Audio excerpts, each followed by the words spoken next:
कार्यक्रम के हमारे आदिवासी समाज के आयोजक भाई नितेश जी, अरविंद जी, विक्रम जी, रावत जी, रतन जी और आदिवासी समाज के सभी उपस्थित मेरा आदिवासी भाइयों बहनों, सबको राम राम। भाइयों बहनों, यहां पर मंच से बहुत देर पहले बात हुई होगी। अब क्या क्या बात हुई, क्या क्या चर्चा हुई, मैं थोड़ा सा लेट हो गया, लेकिन भाइयों बहनों मैं आप सबको कहना चाहता हूं, इस देश को आजाद हुए करीब 75 वर्ष हो गए। 75 वर्ष के बाद आज आदिवासी भाई बहन बहुत अच्छी जगह है। मैं भी आदिवासियों के बीच में बड़ा हुआ। मैंने अलीराजपुर जिले के सारे गांव देखे, मोहल्ले मोहल्ले भी देखे। मैं 25 साल पहले से घूम रहा हूं इस अलीराजपुर जिले में, लेकिन आज मुझे कहते प्रसन्नता होती। आज आदिवासी भाई और बहन मजबूत हुए हैं। उसका एक ही कारण है कि हमारे आदिवासी भाई बहन शिक्षित हुए हैं। और मैं आपसे कहना चाहता हूं, मेरे आदिवासी भाई बहन, जो बच्चे पढ़ रहे, बेटियां पढ़ रही है, उनको इस अवसर पे हमको संकल्प लेना चाहिए और लक्ष्य तय करना चाहिए कि मैं पढ़ूंगी, लिखूंगी, पढ़ूंगा और मैं ये बनूंगा। ये लक्ष्य आपको तय करना पड़ेगा, तो आपको आगे बढ़ने से कोई रोक नहीं सकता। मेरे भाइयों बहनों, आज आदिवासी भाई बहन, हम गरीब की बात करते हैं, हम कमजोरी की बात करते हैं। आज गरीब क्यों है, कमजोर क्यों है? आपने से पूछिए, आप लोग आपने आपसे पूछो, आप गरीब है तो क्यों गरीब है? आज जो मेहनत करता है उसको आगे बढ़ने से कोई रोक नहीं सकता। और मैं आपको विश्वास दिला रहा हूं और मैं कहना चाहता हूं, ऐसे कई लोग अलीराजपुर में हैं, आज सम्मान प्राप्त करके बैठे हैं। अलीराजपुर जिले के हमारे 5 IAS कलेक्टर हैं। उनके जीवन के बारे में आप लोग पढ़िए, उनके माता पिता के बारे में समझिए, गांव के बारे में समझिए, परिवार के लोग कैसे थे ये आप लोग विचार करिए। और उन लोगों ने कैसी परिस्थिति में पढ़ाई करके आज पूरे प्रदेश में नाम रोशन कर रहे हैं कि आज हम नहीं कर सकते क्या, बताओ? और मैं आप सब भाइयों बहनों से कहना चाहता हूं, हम राजनीतिक लोग हैं, हम राजनीति करते हैं, जनता की सेवा करते हैं और हम लगातार जनता के बीच में रहते हैं। आज आप लोग देखते होंगे, नेता के बारे में लोगों को बोलना सबसे आसान है, नेता को गाली भी देते हैं, लेकिन नेता का जो सम्मान है वो दुनिया में किसी को भी नहीं मिल सकता। मैं आपको बता रहा हूं। और जनता चुनती है, जनता वोट डालती है। 5 साल में हम जनता के बीच में जाते हैं और जनता के बीच में हम रह के जो काम करते हैं उसका परिणाम मिलता है। उसके कारण आज मैं विधायक हूं, मैं मध्य प्रदेश में मंत्री हूं, मेरी धर्मपत्नी आज लोकसभा में सांसद है। मेरे भाइयों बहनों, आप लोगों के कारण है, लेकिन मैं आप सब भाइयों बहनों से कहना चाहता हूं कि एक उंगली अगर किसी पे उठती है तो 3 उंगली हमारे सामने होती है। और वो उंगली कहती है कि दूसरे के ऊपर उंगली उठाने से पहले अपने गिरेबान में झांको। और इसलिए मैं आप सब भाइयों बहनों से कहना चाहता हूं, अगर जनप्रतिनिधि तो जनप्रतिनिधि का दायित्व ईमानदारी से निभाएगा, उसमें कोई कमी नहीं आएगी। मैं आपको कह रहा हूं, मैं विधायक अलीराजपुर का, मैं 25 साल से अलीराजपुर की जनता की सेवा कर रहा हूं, अलीराजपुर जिले की जनता की सेवा कर रहा हूं। मुझे पता है अलीराजपुर जिले में मुझे क्या करना है, अलीराजपुर के किस गांव में क्या तकलीफ है मुझे पता है, और मैं लड़ रहा हूं। और मैं आप सब भाइयों बहनों से कहना चाहता हूं, अभी बीच में खट्टाली का जो मामला चल रहा है, खट्टाली के गांव, खट्टाली, छोटी खट्टाली, चमार बेगड़ा और एक गांव और है हमारा, 3 गांव में ग्रेफाइट का मामला चल रहा मेरे भाई। और जैसे ही इसकी जानकारी अलीराजपुर के व्हाट्सएप पे आया, हम लोगों ने तत्काल मुख्यमंत्री जी से बात की। अभी लोकसभा में अनिता ने भी इस बात को उठाया। और मैं आप सब भाइयों बहनों को इस मंच से कह रहा हूं, आपको लड़ाई लड़ने की जरूरत, हम बैठे हैं। मैंने खट्टाली में भी जाके कहा, मैंने व्हाट्सएप पे भी कहा एक दिन, आपके लिए हम बने हैं तो आपको लड़ने की जरूरत नहीं, हम लड़ेंगे। आपकी 1 इंच जमीन भी किसी की कोई ताकत नहीं ले सकती। मेरे भाइयों, मैं आपको विश्वास दिला रहा हूं, लोग कहते झूठ बोलते हैं, लोगों को लगता है हम झूठ बोलते हैं। अरे हम तो वो लोग हैं, जीबान के पक्के लोग हैं। अगर एक बार जीबान में कह दिया कि ये होगा तो होगा, ये जीबान करने वाले लोग हैं, और जीबान करने के बाद बदलने वाले लोग नहीं है। और इसीलिए मैं आप सब भाइयों बहनों को कहना चाहता हूं कि आदिवासी समाज के इस दिवस के अवसर पर आपको घबराने की जरूरत नहीं है। मध्य प्रदेश की सरकार ने हमको अधिकार दिए। आज पैसा एक्ट कानून लागू है। आप लोग पैसा एक्ट कानून को पढ़िए।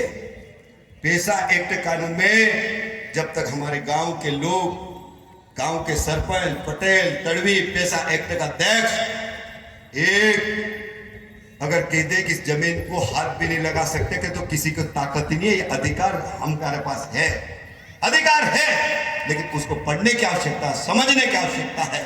और इसलिए मैं आप सब भाइयों बहनों से कहना चाहता हूं, घबराने की जरूरत नहीं। दूसरी बात, यहाँ पे मेरे भाई बहन बहुत सारे कर्मचारी है, शिक्षक है, पटवारी है, सचिव है, रोजगार सहायक है, आंगनवाड़ी कार्यकर्ता है। मैं सब भाइयों बहनों से कहना चाहता हूं, मैंने पहले ही कहा कि उंगली एक के सामने तीर रहती है। हम सब लोग अपना दायित्व निभाएं। मास्टर 4 घंटे पढ़ाना चाहिए, तनख्वाह मिल रही है 1-1 लाख, 70,000, 80,000, 90,000 रुपए तनख्वाह मिल रही है। क्या मास्टर हमारे समाज का जिस स्कूल में उसको नौकरी दी है वहां से तनख्वाह मिल रही है, वो मास्टर हमारे आदिवासी भाई बहन के बच्चों को पढ़ा रहा? क्या पहला दायित्व हमारा है, हमारा कर्तव्य क्या है? हमको सरकार तनख्वाह देती। अगर हमारे मास्टर सोच ले कि हम बच्चों को पढ़ाएंगे, बच्चे किसके? आदिवासी के बच्चे, हमारे परिवार के बच्चे, कोई के मामा के बच्चे, कोई के काका के बच्चे, कोई के बहन के बच्चे, किसके बच्चे? हमारा दायित्व। और मैं आप सब भाइयों बहनों से कहना चाहता हूं, हमको संकल्प लेना पड़ेगा। अलीराजपुर जिले को आगे बढ़ाना, हम सबको, शिक्षक को संकल्प लेना पड़ेगा, पटवारी को संकल्प लेना पड़ेगा, सरपंच को लेना पड़ेगा, उप सरपंच को लेना पड़ेगा, सचिव को लेना पड़ेगा। आज आप मुझे बताओ, आज प्रधानमंत्री जी को मालूम है क्या है अलीराजपुर जिले के कौन से गांव में क्या हो रहा मालूम है? मुख्यमंत्री जी को मालूम है कौन से गांव में क्या तकलीफ मालूम है? लेकिन जितने भी चुने हुए हमारे छोटे सरपंच, उप सरपंच, पंच, विधायक, सांसद, और जिनको जो काम दिया, शिक्षक है, पटवारी है, डॉक्टर है, इंजीनियर, सब लोग ईमानदारी से काम करें तो इस जिले को आगे बढ़ने से कोई रोक नहीं सकता। मेरे भाइयों बहनों, कोई रोक नहीं सकता। लेकिन सबको ईमानदार बनना पड़ेगा, और बच्चों का भविष्य बनाना सबसे पहले शिक्षक को आगे आना पड़ेगा। और मैं आप सब भाइयों बहनों से एक ही बात कहना चाहता हूं कि समाज की जब बात करते हैं सबसे पहले हमारा दायित्व आता है।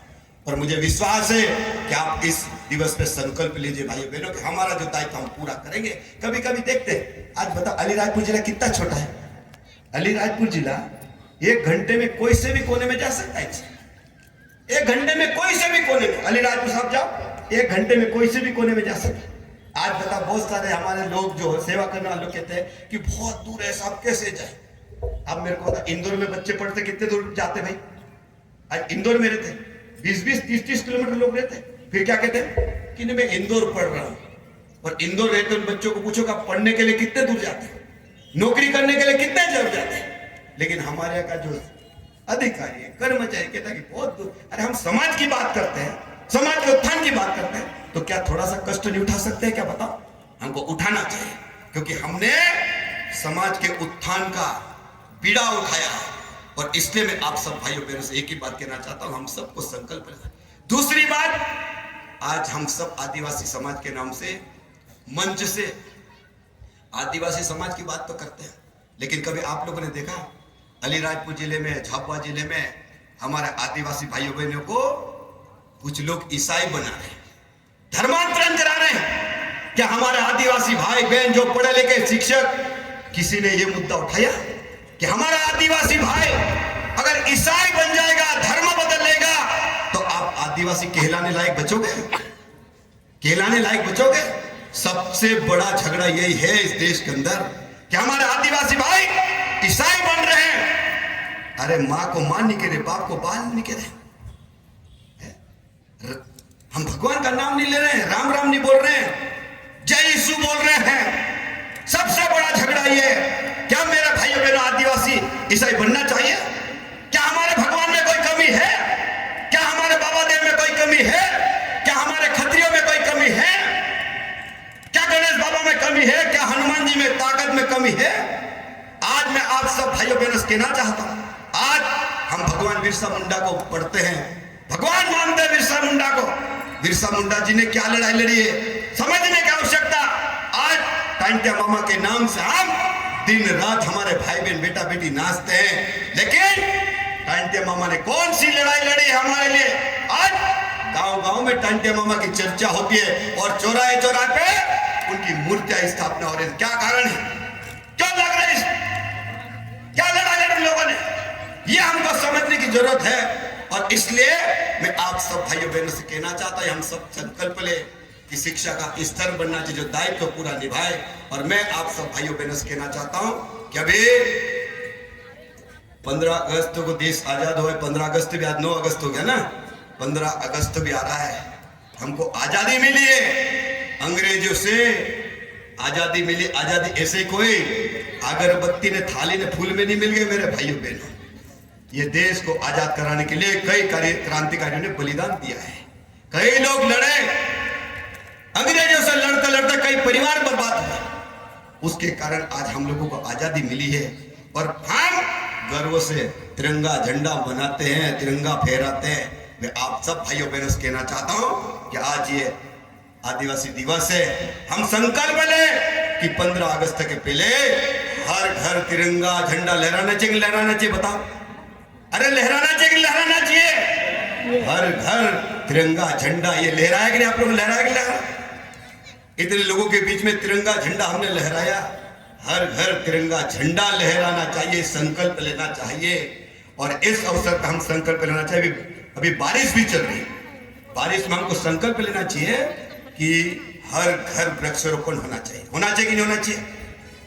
अभी मैं देखता हूं गांव में बाप ने अगर आम लगाए तो बाप के आम के लिए झगड़ाते खाने के लिए ने, देखते मैं देखता हूं, हमारे पास बहुत आते हैं, अरे भैया हमारे बाप ने आम लगाया तो हमको तो आम ही नहीं दे रहा, एक ही भाई ने कब्जा कर लिया, वही खा रहा। तो मैं कह रहा आप लोग आम नहीं लगा सकते हो क्या? नहीं लगा सकते?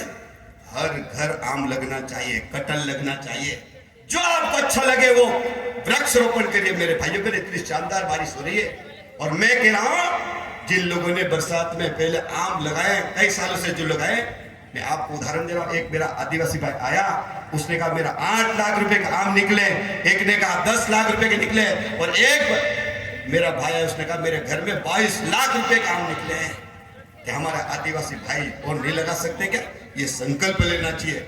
हमारे खेतों में झाड़ लगना चाहिए, जो आपको उचित लगे वृक्षारोपण लगना चाहिए। और आने वाले समय में रक्षाबंधन भी आ रहा, राखी मनाते कि नहीं मनाते? सब लोग मनाते कि राखी नहीं मनाते? अभी एक ने का बांसवाड़ा में कह दिया कि अपने आदिवासी तो बोले कंकु नहीं लगाते,